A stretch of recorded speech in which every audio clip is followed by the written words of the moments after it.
समंदर की गहराइयां हमेशा से ही रहस्यों से भरी रही हैं, है ना? लेकिन शायद ही कोई रहस्य क्रैकन जितना खौफनाक और मशहूर रहा हो। सदियों से नाविकों की कहानियों में एक ऐसे विशालकाय समुद्री राक्षस का जिक्र होता आया है जो अपने भीमकाय टेंटिकल से बड़े-बड़े जहाज़ों को पल भर में चकनाचूर कर देता था। लेकिन सोचिए, क्या ये वाकई सिर्फ एक मनगढ़ंत कहानी थी या इसके पीछे कोई बहुत बड़ी वैज्ञानिक सच्चाई छिपी है? आज के इस खास विश्लेषण में हम एक बिल्कुल नई रिसर्च के जरिए इसी ऐतिहासिक रहस्य से पर्दा उठाने वाले हैं। विज्ञान और मिथक का ये टकराव बहुत ही रोमांचक होने वाला है। तो चलिए शुरू करते हैं। आज के इस एक्सप्लेनर में हम इस पूरे सफर को कुछ हिस्सों में समझेंगे। शुरुआत करेंगे क्रैकन के पुराने मिथक से, फिर देखेंगे कि आधुनिक समय में ये राक्षस अचानक कहाँ गायब हो गए। उसके बाद हम उस वैज्ञानिक रिसर्च की बात करेंगे जिसने इस लेजेंड की जांच की, और अंत में आर्कियोट्यूथिस डक्स की प्रोफाइल समझते हुए देखेंगे कि कैसे इंसान का डर और सच्चाई आपस में टकराते हैं। तो सबसे पहले बात करते हैं सेक्शन 1 की, the myth of the kraken, centuries of terror. सैकड़ों सालों तक लहरों के नीचे छिपे इस दैत्य का खौफ नाविकों के दिलों में गहराई तक बसा था। लोग सचमुच इस बात से कांपते थे कि कोई अदृश्य शक्ति किसी भी पल उन्हें समंदर में खींच सकती है। अगर इतिहास के पन्नों को पलटें तो ऐसे जीवों का जिक्र बार बार मिलता है, जैसे 13वीं शताब्दी की किताब द किंग्स मिरर में हफगुफा नाम के जीव का वर्णन है। फिर 17वीं शताब्दी के अंत में फ्रांसिस्को नेग्री ने एक ऑक्टोपस जैसे विशाल धब्बेदार जीव के बारे में लिखा। आगे चलकर 1734 में हैंस एग्दे ने ग्रीनलैंड के पास एक जहाज से भी बड़े जीव को देखने का दावा किया, और 1750 में तो बिशप पॉन्टोपिडन ने एक ऐसे जीव का पीछा किया जो उन्हें आधा मील लंबा एक चलता फिरता टापू लग रहा था। और फिर आता है 1874 का मशहूर स्कूनर पर्ल का वाकया, जिसने पूरी दुनिया में सनसनी फैला दी। जून 1874 की इस घटना को समझना सच में रोंगटे खड़े कर देने वाला है। बंगाल की खाड़ी में 150 टन का एक जहाज स्कूनर पर्ल बिल्कुल शांत समंदर से गुजर रहा था। तभी कैप्टन को पानी के नीचे एक विशालकाय भूरे रंग का धब्बेदार जीव दिखा। बिना सोचे समझे कैप्टन ने अपनी राइफल से उस पर गोली चला दी। कुछ पलों के लिए सन्नाटा छा गया, और फिर अचानक पूरा जहाज बुरी तरह हिल उठा। एक बड़े समुद्री जीव के टेंटिकल्स ने उस भारी भरकम जहाज को चारों तरफ से जकड़ लिया था। क्रू ने कुल्हाड़ियों से वार किया, लेकिन उस जीव की पकड़ इतनी भयानक थी कि महज 30 मिनट के अंदर उसने पूरे जहाज का कचूमर निकाल दिया और उसे डुबो दिया। दूर से गुजर रहे स्ट्रेथहोवेन नाम के स्टीमशिप के यात्रियों ने इस खौफनाक नज़ारे को अपनी आंखों से देखा था। ये घटना उन पुरानी नॉर्स कहानियों की याद दिलाती है, खासकर हाफ गुफा के मिथक की। इन लोक कथाओं के मुताबिक हाफ गुफा के जबड़े इतने विशाल थे कि नाविक अक्सर उन्हें समंदर के बीच उभरी हुई चट्टानें समझ लेते थे। लेजेंडरी हीरो ओरवार ऑर्डर की कहानी में जिक्र है कि ये जीव एक खास तरह की सुगंध छोड़ता था, जिससे मछलियां, वेल और यहां तक कि जहाज भी उसकी ओर खींचे चले आते थे, और फिर वो एक झटके में अपना विशाल जबड़ा बंद कर लेता था। मजेदार बात यह है कि मिथकों में यह भी कहा गया कि पूरी दुनिया में केवल 2 ही हाफ गुफा हैं और दोनों ही इनफर्टाइल यानी बांझ हैं। अब यहां से कहानी एक दिलचस्प मोड़ लेती है। Section 2, the modern disappearance, where did the monsters go, यानी आधुनिक समय में ये राक्षस आखिर गायब कहां हो गए। समुद्री व्यापार के आंकड़ों पर गौर करें तो एक बहुत ही अजीब सी बात सामने आती है। 20वीं सदी से पहले दुनिया भर के समंदरों में मुश्किल से 10,000 जहाज हुआ करते थे, और तब क्रैकन के देखे जाने की खबरें आम थीं। लेकिन 1960 तक आते आते 17,000 से ज्यादा बड़े मर्चेंट जहाज पानी में उतर चुके थे। 1994 में ये संख्या 80,000 के पार गई, और 1999 तक लगभग 87,000 रजिस्टर्ड मर्चेंट जहाज समंदर में मौजूद थे। अब लॉजिक तो यही कहता है कि अगर समंदर में ट्रैफिक 10 गुना से ज्यादा बढ़ गया तो क्रैकन के हमले भी कई गुना बढ़ने चाहिए थे, है ना? लेकिन असल में ऐसा बिल्कुल नहीं हुआ। और इस बड़े रहस्य का जवाब इस एक संख्या में छिपा है, 12,149।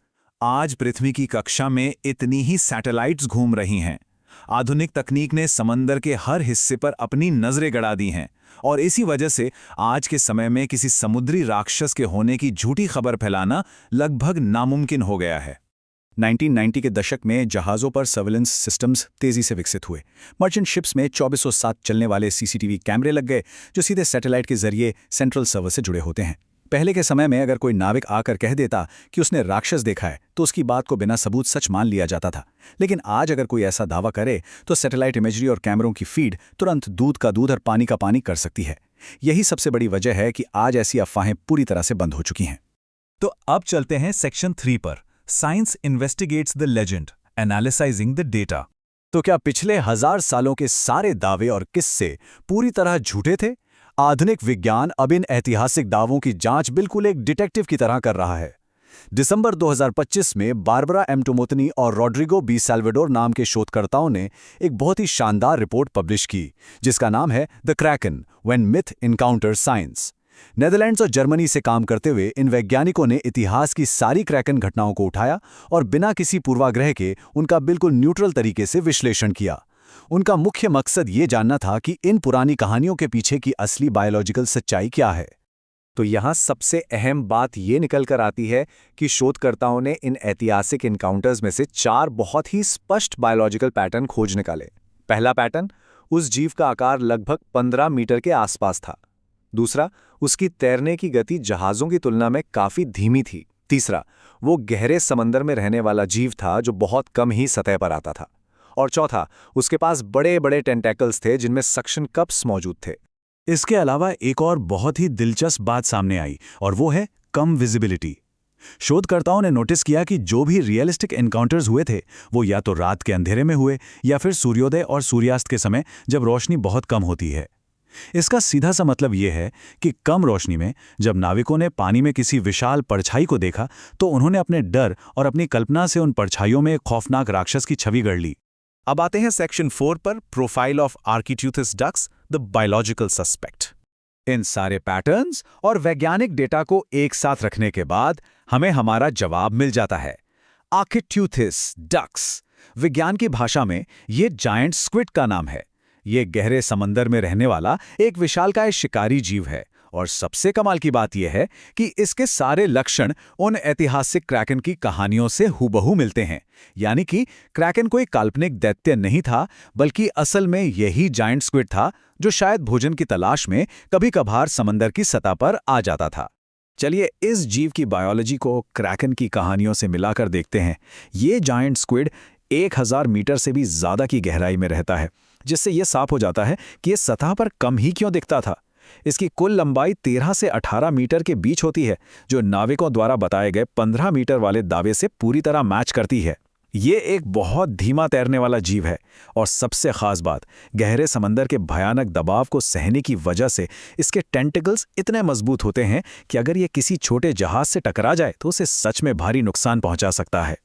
और अब हमारा अंतिम भाग, section 5, exaggeration meets reality, fear in the dark.